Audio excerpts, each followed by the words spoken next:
Hi అండి. ముందు వీడియోలో ఈ బ్లౌజ్ కటింగ్ చూపించాను. ఈరోజు వీడియోలో స్టిచ్చింగ్ చూపిస్తాను. స్టిచ్చింగ్ చేసేటప్పుడు అయితే నా కళ్ళు అయితే జిల్జిల్మన్నాయండి. లైన్స్ అనేవి స్ట్రైట్గా ఉన్నాయి కదా, ఎందుకో అలా అనిపించింది అనమాట. కళ్ళు తిరిగినట్టు అలా అనిపించింది ఆ లైన్స్ వల్ల.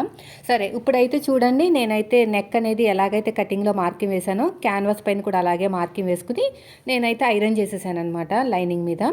మళ్ళీ ఐరన్ చేసినా కూడా ఊడిపోతుందండి. మనం ఐరన్ హీట్ లేకపోయినా, లేదంటే మనకి క్యాన్వాస్ క్లాత్ అనేది క్వాలిటీ లేకపోయినా కూడా కొంచెం వాష్ చేసినా కూడా ఊడిపోతుంది. అందుకు నేను కుట్టి వేస్తున్నాను. ఇది వేసిన తర్వాత ఒరిజినల్ క్లాత్ మీద ఇలా పెట్టేశానండి. ఇలా పెట్టేసుకుని కొంచెం ఖర్చు ఉంచుకుని నీట్గా కుట్టండి. మరీ కార్నర్కి కుట్టకండి, ఎందుకంటే మనం కట్ చేసేసాం కదా, అందుకుని ఇలా కరెక్ట్గా పెట్టేసుకుని తిప్పేసుకుంటామే, ఇంకేమీ లేదు. పిన్స్ పెట్టేసుకోండి, ఎక్కడికక్కడ జరగకుండా పిన్స్ పెట్టేసుకుంటే మీకు బ్రాడ్గా రాదు నెక్ అనేది. మనం ఎంత బాగా కట్ చేసినా స్టిచ్చింగ్ చేసేటప్పుడు పొరపాటు చేస్తే మాత్రం ఖచ్చితంగా భుజాలు జారిపోతాయి. కొంచెం ఖర్చుతోటే కుట్టండి. నేను ఖర్చు లేకుండా కుడుతున్నాను, తర్వాత మళ్ళీ కుట్టాను బయటకు వచ్చేస్తుందని, అందుకని మీకు ముందే చెప్తున్నాను. సో నేను చేసిన పొరపాటు మీరు చేయకండి. బాగా కార్నర్కి కుట్టాలి అంటే మాత్రం లైనింగ్ క్లాత్ మీద మనం సపరేట్గా ఈ క్యాన్వాస్ పేపర్ పెట్టినప్పుడు మాత్రమే కుట్టాలన్నమాట. ఇలాగా ముందే క్యాన్వాస్ నెక్ కట్ చేస్తాం కాబట్టి ఖర్చు ఉంచుకోవాలి. ఇప్పుడు కొంచెం ఖర్చు ఉంచుకునే కటింగ్ అనేది చేసుకోండి. కటింగ్ చేసేటప్పుడు కూడా ఖర్చులు ఉంచుకోండి, లేదంటే పీల్కుపోతుంది అనమాట. ఇప్పుడు దీనికి బ్లాక్ కలర్ పైపింగ్ వేయాలి. ఆల్రెడీ కుట్టేసిన నెక్కకి ఎలా వేయాలో చాలాసార్లు చెప్పాను కదా, ఈ వీడియోలో కూడా మళ్ళీ చెప్తాను వీలైతే. అయిపోయిందండి. ఇలా తిప్పేసుకుని నేనైతే ఒక టాప్ స్టిచ్ అయితే వేయను, ఏమిని ఐరన్ చేసేసి నేను పైపింగ్ వేయాలి కదా, ఆల్రెడీ రెడీ చేసుకున్న పైపింగ్ ఉంటుంది కదా, నెక్ దగ్గర పెట్టేసుకుని కుట్టేస్తానమాట. ఇలా కరెక్ట్గా పెట్టేసుకోండి. కరెక్ట్గా పెట్టేసుకుని నీట్గా ఇలాగా స్టిచ్ చేసుకుంటూ వెళ్ళిపోవాలి. ఇలా మొత్తం కూడా ఇలా కుట్టుకుంటూ వెళ్ళిపోండి. ఇలాగా స్టిచ్చింగ్ చేసుకుంటూ వెళ్ళిపోవాలి. నేను కుట్టు వేయొద్దనుకున్నాను కానీ మళ్ళీ వేస్తున్నాను. వేయకూడదు, వేస్తే ఫినిషింగ్ అనేది కొంచెం పోతుంది అనమాట. మరి నేను ఎందుకు వేసానో నాకు గుర్తు రావట్లేదు. ఏమైనా స్ట్రాంగ్గా ఉండటానికి వేసి ఉంటాను. ఈ వీడియో షూట్ చేసి అప్పుడే దాదాపుగా ఒక 1 మంత్ అయిపోయింది. మళ్ళీ ఇదే బ్లౌజు నాకు కొలత కింద వచ్చిందండి. నేను రెడ్ కలర్ శారీ మీద బ్లౌజ్ కట్ చేసేటప్పుడు ఈ బ్లౌజ్ మీరు కనిపిస్తుంది, మీకు బాగా కుదిరిందంట, అందుకు మనకి ఇదే బ్లౌజ్ ఇచ్చారు. అయిపోయిందండి. ఇది అయిపోయిన తర్వాత original cloth lining cloth join చేసేసుకోండి. బ్యాక్ పార్ట్ని కూడా జాయిన్ చేసిన తర్వాత ఇలా డాట్స్ వేసేసుకోండి వీడియోలో చూపించినట్టు. ఇక్కడ కూడా అంతే, ఇలా పెట్టేసుకుని నీట్గా జాయిన్ చేసుకుంటూ వెళ్ళిపోవాలి. నెక్స్ట్ ఫ్రంట్ పార్ట్ అండి. ఫ్రంట్ పార్ట్ కూడా వాళ్ళు బ్లాక్ కలర్ లైనింగ్ ఇవ్వకుండా ఇంట్లో ఉన్న లైనింగ్ ఇచ్చారనమాట. పర్లేదులే, బయటికి ఏం కనిపించదు కదా అని ఇచ్చారు. షోల్డర్కి తిన్నగా రావాలండి కుట్ అనేది. తర్వాత ఉక్సు పట్టి కాజా పట్టి దగ్గర ఉన్న డాటు, మెయిన్ డాట్ను పట్టేసుకుని చంక వైపుకి, ఇలా మెయిన్ డాట్ను పట్టేసుకుని చంక వైపుకి అయిపోయింది. తర్వాత వచ్చేసి రెండోది కూడా అంతే, షోల్డర్కి తిన్నగా తీసేసుకోండి. తర్వాత ఉక్సు పట్టి కాజా పట్టి దగ్గర ఉన్న డాటు, మెయిన్ డాట్ను పట్టేసుకుని చంక వైపుకి.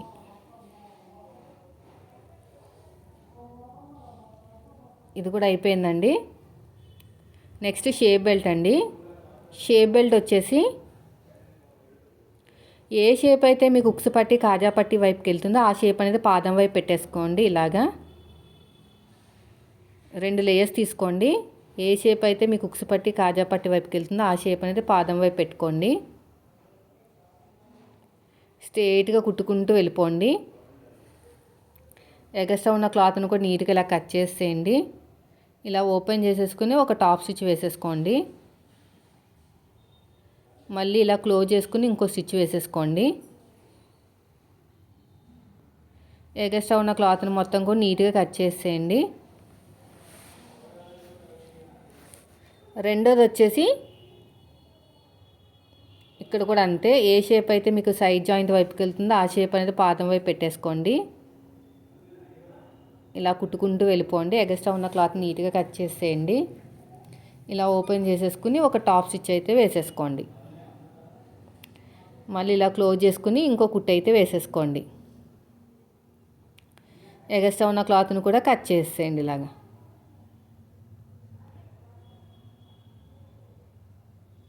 ఇక్కడ కూడా అంతే. ఇప్పుడు షేప్ బెల్ట్ని జాయిన్ చేసేసుకుందాము. ఇలాగ ఒకటేమో అడుగు భాగంలో వస్తుంది, ఇంకోటేమో పైనుంచి వస్తుంది అనమాట. సో మెయిన్ డాటు పాదం వైపుకు ఉండాలి. నేను ఓవర్లాక్ చేసేస్తానండి, అందుకు నేను ఇన్విజిబుల్ షేప్ బెల్ట్ వేయట్లేదు. మీ దగ్గర ఓవర్లాక్ లేకపోతే నార్మల్గా ఇన్విజిబుల్ వేసేసుకోండి. ఇప్పుడు ఓవర్లాక్ చేసిన తర్వాత ఒక టాప్ స్టిచ్ వేసుకుంటాను అని ఉంటుంది.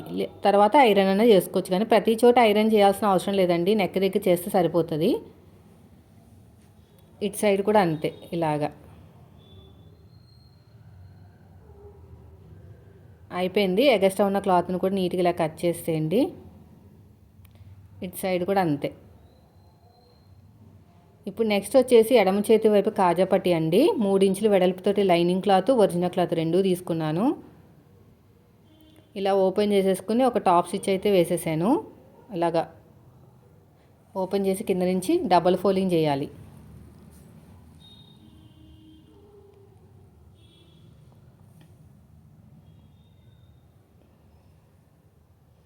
ఎగస్ట్రా ఉన్న క్లాత్ని నీట్గా కట్ చేసేయండి.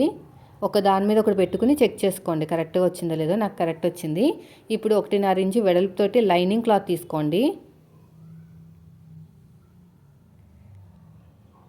ఒక ఫోల్డింగ్ చేసేసేయండి. ఇలా ఓపెన్ చేసేసుకుని ఒక టాప్ స్టిచ్ వేసేసుకోండి. ఎగస్ట్రా ఉన్న క్లాత్ని కూడా కట్ చేసేయండి. ఇదంతా డబుల్ ఫోల్డింగ్ చేసేసేయండి. ఇలా డబుల్ ఫోల్డింగ్ చేసుకుని కుట్టుకుంటూ వెళ్ళిపోండి. ఎగస్ట్రా ఉన్న క్లాత్ని కూడా కట్ చేసేయండి. ఒక దాని మీద ఒకటి పెట్టుకుని చెక్ చేసుకోండి కరెక్ట్గా వచ్చిందో లేదో. నాకైతే కరెక్ట్గానే వచ్చింది. ఇప్పుడు బ్యాక్ పార్ట్ మీద ఫ్రంట్ పార్ట్ పెట్టేసుకొని చెక్ చేసుకోండి కరెక్ట్గా వచ్చిందో లేదో. నాకు కరెక్ట్గానే వచ్చిందండి. పట్టీ కూడా అతికేసుకోండి, నడుము దగ్గర పట్టి. ఇప్పుడు నేను బ్లాక్ కలర్ క్లాత్ తోటి నేను పైపింగ్ వేస్తున్నాను, అంటే ఆల్రెడీ కుట్టేసిన నెక్ అనమాట. వన్ సైడ్ ఇలాగా ఫోల్డింగ్ చేసి కుట్టేసుకున్నాను. ఫ్రంట్ నెక్కి అవసరం లేదండి, బ్యాక్ నెక్కే మనం థ్రెడ్ పెట్టుకుని కుట్టుకుని రెడీగా ఉండాలి. అయిపోయింది. ఇప్పుడు ఇది వచ్చేసి 12వ నెంబర్ థ్రెడ్. ఇలా పెట్టుకుని ఇలా ఫోల్డ్ చేసేసుకోవాలన్నమాట. ఇప్పుడు దీన్ని జాయిన్ చేసుకుంటే సరిపోతుంది. ఇదంతా ఇలాగా ఇలా మొత్తం నీట్గా కుట్టుకుంటూ వెళ్ళిపోవాలి. వీడియో నచ్చితే లైక్ చేయండి ఫ్రెండ్స్. మీరు మన ఛానల్ ఫస్ట్ టైం చూస్తే మాత్రం సబ్స్క్రైబ్ చేయండి. ఇలా ఫోల్డింగ్ చేసుకుంటూ వెళ్ళిపోవాలి. మనకి ఎంత అయితే కావాలో క్లాత్ అంత తీసుకుంది. మళ్ళీ తక్కువ అయితే ఇబ్బంది, ఎక్కువైనా పర్లేదు కానీ తక్కువ అవ్వకుండా చూడండి. ఇది అయిపోయిన తర్వాత ఎగస్ట్రా ఉన్న క్లాత్ని కట్ చేసుకుని ఇక నీట్గా ఇలా కట్ చేసేయండి మొత్తం కూడా. ఇదంతా నీట్గా కట్ చేసుకుంటూ వెళ్ళిపోవాలి.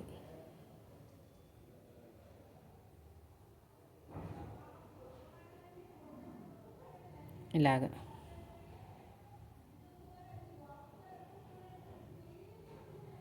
ఇలా నీట్గా కట్ చేసుకోవాలి.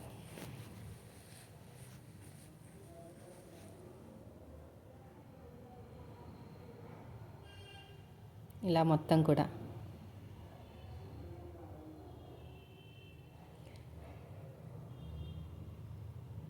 ఇప్పుడు అడుగు భాగంలో పెట్టేసేయండి. ఇలా పెట్టేసుకుని నీట్గా కుట్టుకుంటూ వెళ్ళిపోండి.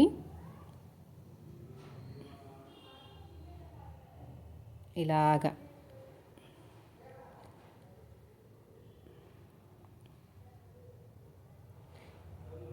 ఇలాగా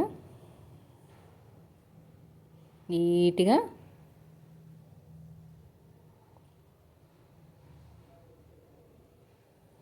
స్టిచ్ చేసుకుంటూ వెళ్ళిపోండి. ఇలాగా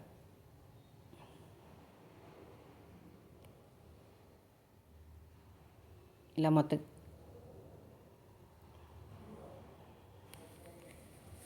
ఇలాగా నీట్గా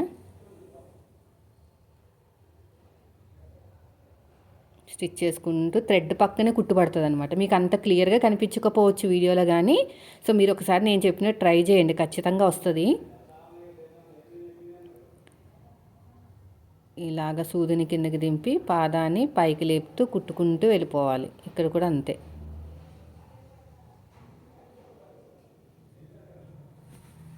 ఎగస్ట్రా ఉన్న క్లాత్ నీట్గా కట్ చేసేయండి. రెండో వైపు మీరు హెమ్మింగ్ చేయించుకోండి, కుట్టు వేయకండి, బాగోదు అసలు. సో అయిపోయిందండి. లోపల మనం హెమ్మింగ్ చేసుకుంటే మనకి ఎత్తినట్టు రాదనమాట. ఈ ఫ్రంట్లో కూడా అలాగే, ఫ్రంట్లో నార్మల్ పైపింగ్ వేసానులేండి. ఇప్పుడు షోల్డర్స్ని జాయిన్ చేసేసుకుందాము. ఇక్కడ కూడా అంతా ఒక టాప్ స్టిచ్ వేసేసుకోండి. దానికి సపరేట్గా మనం జాయిన్ చేసాం కదా, అందుకుని. రెండో సైడ్ కూడా అంతే. రెండో సైడ్ కూడా కరెక్ట్గా పెట్టేసుకుని స్టిచ్ వేసేసుకోండి.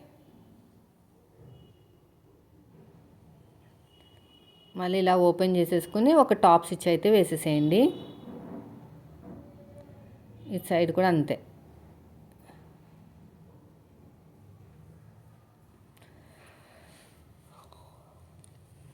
అయిపోయిందండి.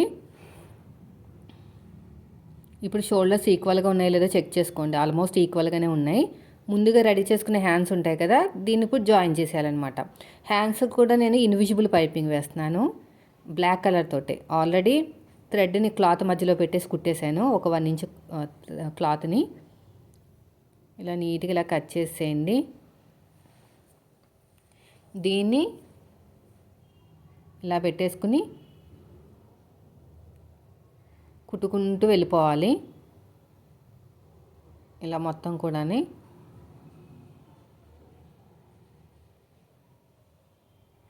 ఇలా స్టిచ్ చేసుకుంటూ వెళ్ళిపోండి. ఇలా ఓపెన్ చేసేసుకుని ఒక టాప్ స్టిచ్ వేసేసుకోండి.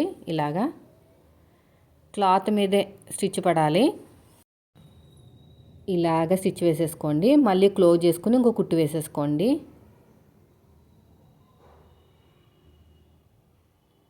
ఇలా మొత్తం కూడా.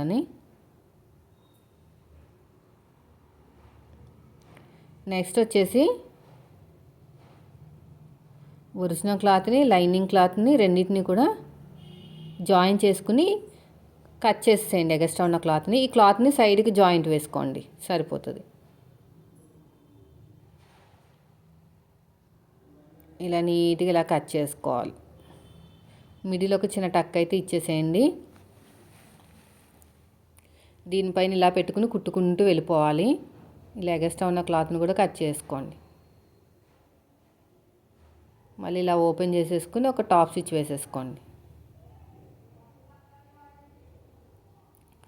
ఇటు సైడ్ కూడా అంతే. ఇలా కరెక్ట్గా పెట్టేసుకోండి. ఇలా కుట్టుకుంటూ వెళ్ళిపోండి. ఒక టాప్ స్టిచ్ అయితే వేసేసుకోండి. ఎగస్ట్రా ఉన్న క్లాత్ని కూడా కట్ చేసేయండి. ఇప్పుడు హ్యాండ్ లూజు కరెక్ట్గా ఉండాలి. ఆర్మ్ లూజ్ దగ్గర ఏమైనా ఎక్కువ తక్కువ ఉంటే కట్ చేసేయండి. రెండో హ్యాండ్ కూడా అలాగే రెడీ చేయండి. ఇక్కడ ఈక్వల్గా ఉంటే ప్లస్ గుర్తు అనేది ఈజీగా వస్తుంది. ఇప్పుడు కరెక్ట్గా మిడిల్లో షోల్డర్ కుట్టు దగ్గర పెట్టేసుకుని రఫ్ ఇచ్చేసుకుని ఫ్రంట్ది ఫ్రంట్కి రావాలి, బ్యాక్ది బ్యాక్ రావాలి. పాదం నుంచి డిఫరెన్స్ తోటి మన వైపుకి ఒక స్టిచ్చు, మళ్ళీ ఇటువైపు తిప్పేసుకుని ఇంకొక స్టిచ్ అయితే వేసేసుకోండి. ఇలాగా మళ్ళీ ఫస్ట్ నుంచి లాస్ట్ వరకు ఇంకొక స్టిచ్. ఇలాగ నీట్గా కుట్టుకుంటూ వెళ్ళిపోవాలి.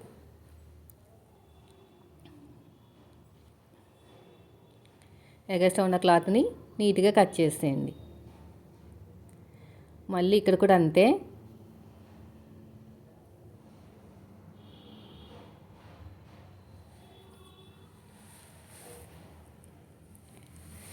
మళ్ళీ ఉల్టా తిప్పేసుకుని ఇంకొక స్టిచ్ అయితే వేసేసేయండి.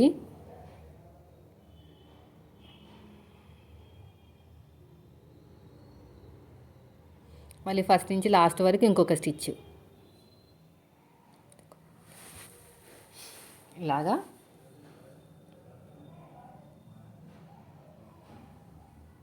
ఇప్పుడు బ్యాక్ పార్ట్ నుంచి మాత్రమే సైడ్ జాయిన్ చేసుకోవాలి. మనం తీసుకున్న ఆది బ్లౌజ్ కూడా బ్యాక్ పార్ట్ నుంచి మాత్రమే. బ్లౌజ్ని ఉల్టా తిప్పేసుకుని బ్యాక్ పార్ట్, ఫ్రంట్ పార్ట్ చూడకండి, సరిగ్గా రాదు. లూజ్ తీసుకుంటాం కదా, ఎక్కువ అయిపోతుంది అనమాట. ఫస్ట్ వచ్చేసి హ్యాండ్ లూజు, తర్వాత వచ్చేసి ఆర్మ్ లూజు. ఇలాగా కరెక్ట్గా వచ్చేసింది నాకు. ఇలా స్ట్రేట్గా వెళ్ళిపోండి ఇలాగా. తర్వాత వచ్చేసి నడుము దగ్గర లూజు ఇలా కరెక్ట్గా ఫ్రంట్ది బ్యాక్ది టచ్ అయ్యేటట్టు పెట్టేసుకోండి. మళ్ళీ బ్లౌజ్ని ఉల్టా తిప్పేసుకుని ఇంకొక స్టిచ్.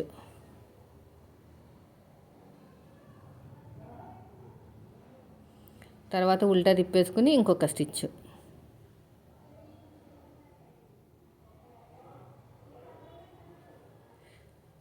సైడ్కి ఎగస్ట్రా ఉన్న క్లాత్ని కూడా కట్ చేసేయండి.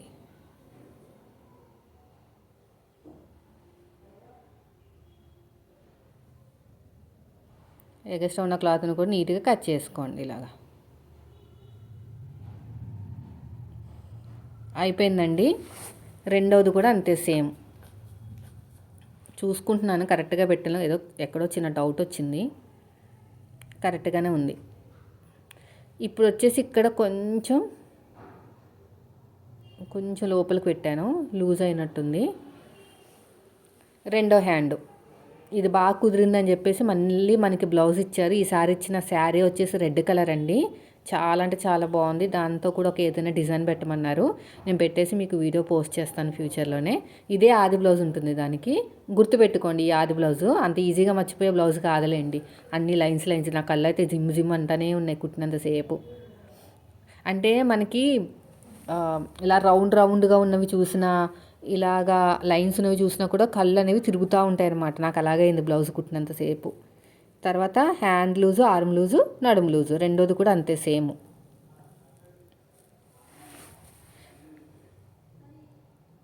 ఇలా స్ట్రేట్గా వెళ్ళిపోవాలి. ఇక్కడ చూడండి నాకు కొంచెం ఎక్కువైంది ఫ్రంట్. సో నేను ఏం చేశానంటే అక్కడ జాయిన్ చేశాను కదా, జాయింట్ దగ్గర కొంచెం కుట్టు అనేది లోపలికి వేసాను అనమాట. అప్పుడు సెట్ అయిపోయింది. మేబీ నేను ఖర్చు ఏమైనా తక్కువ తీసుకున్నానేమో. రెండవ కుట్టు తర్వాత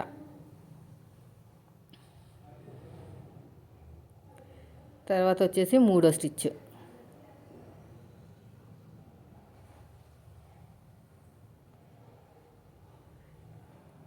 సైడ్కి ఎగస్ట్రా ఉన్న క్లాత్ని కట్ చేసేయండి.